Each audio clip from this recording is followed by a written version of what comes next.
Huge thanks to Squarespace for sponsoring today's video. You ever have a craving to draw something or the need to paint something in your sketchbook? I truly miss doing some portrait studies, so in this video I thought we could sit down together and fill a full spread in my sketchbook. Feel free to grab yours and paint along. For these 6 portrait studies, I'll be using gouache, and I'll discuss my process, my intention, and how I choose color.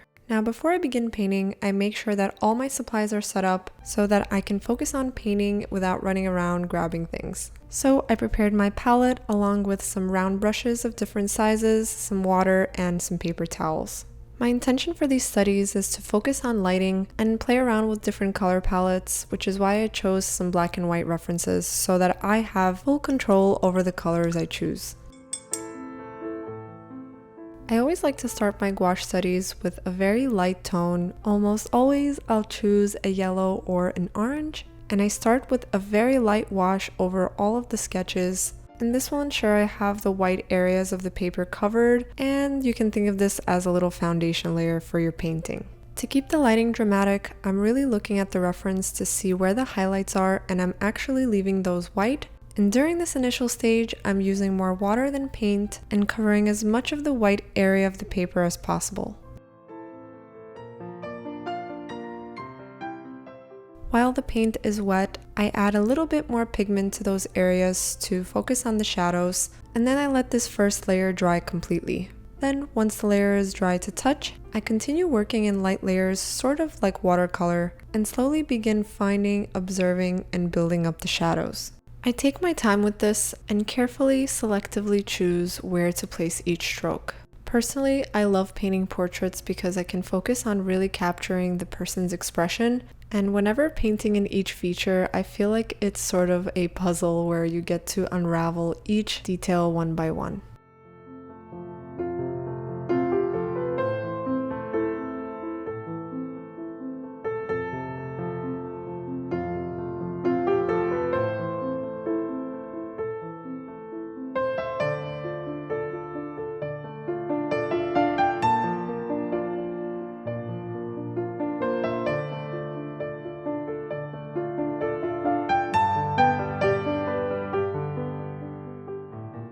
For the next portrait, I chose to focus on a very warm palette, and with each portrait study, I look back at the one I did previously to see what I want to work on and what I want to fix or improve. I analyze what I like so that I can implement it in the others. For example, I really like the warm accents throughout the eyes, the cheeks, and the nose. And since she's positioned kind of peeking out of the portrait on the left, in order to push her back in space and in the sketchbook spread, I actually just kept it warm and just used 3 different types of reds along with white.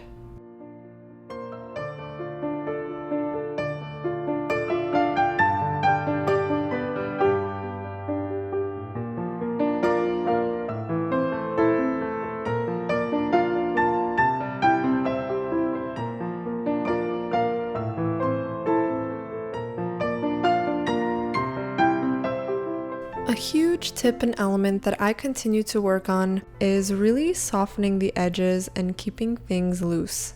I love details and I love sort of overworking portraits. However, sometimes I find that really loose sketches and sketches that you intuitively just place random brushstrokes have sort of a personality to them. So I consciously have to tell myself to kind of stop and keep things loose, not overwork it. So as I was doing these studies in this spread, that was one of my intentions.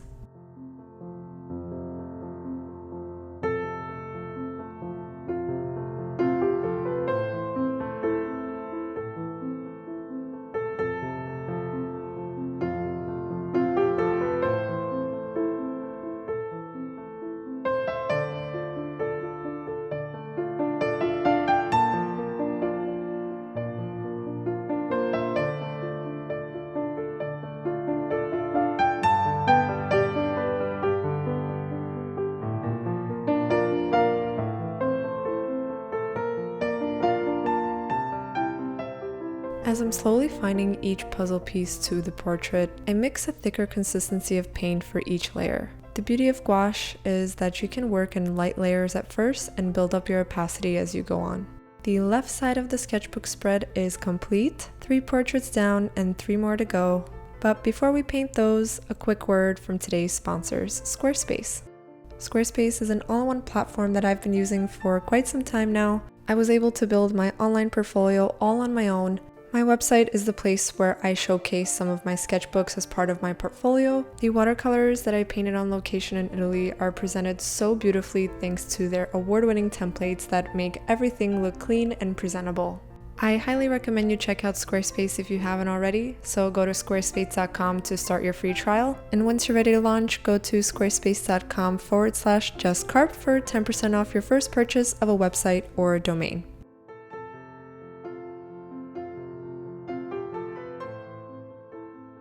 When choosing colors for my portrait studies, I guess it's safe to say that I gravitate towards analogous color schemes.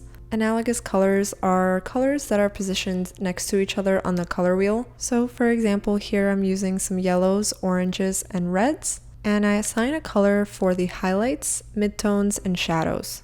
The light yellows are the highlights, the orange is the midtone, and the darker reddish, brighter colors are for the shadows. Depending on the mood that I want to create with each portrait or piece, will decide on which colors that I choose. And sometimes, I've said this before, I close my eyes and just pick some random colors and make it work and use it as part of a challenge. But overall, I really like to have color come to me intuitively without overthinking too much.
This happened completely by accident, but I realized that the second page over on the right of the spread, I used yellows, reds, and then I thought that the last portrait can be blue to really focus on the primaries, but I didn't want it to be so bright, so I mixed it with its complement, which is orange, and I used a little bit of red to make it slightly purplish. When I was choosing my references for these studies, I wanted to choose different positions since I think it's really important to practice as many different angles as possible.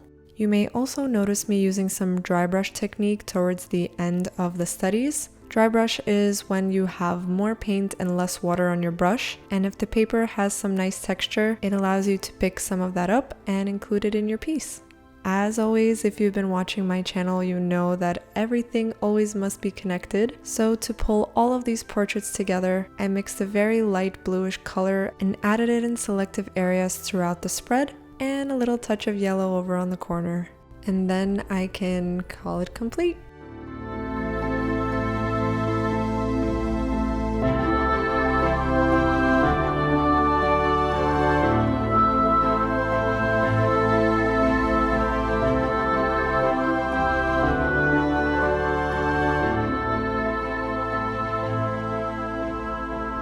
I'm really glad I got the chance to spend some time doing some portrait studies with you today. I really love painting them, and I think that I'm in love with how this sketchbook spread came out. I love it so much that I decided to make these the Patreon exclusive Happy Mail for January. If you'd like to receive a print of this sketchbook spread, you can pledge anytime in January and it'll be sent to you in the mail. Check out my Patreon to grab a spot to receive these along with an exclusive sticker. I also have some real-time videos on there along with monthly worksheets full of tips and motivation.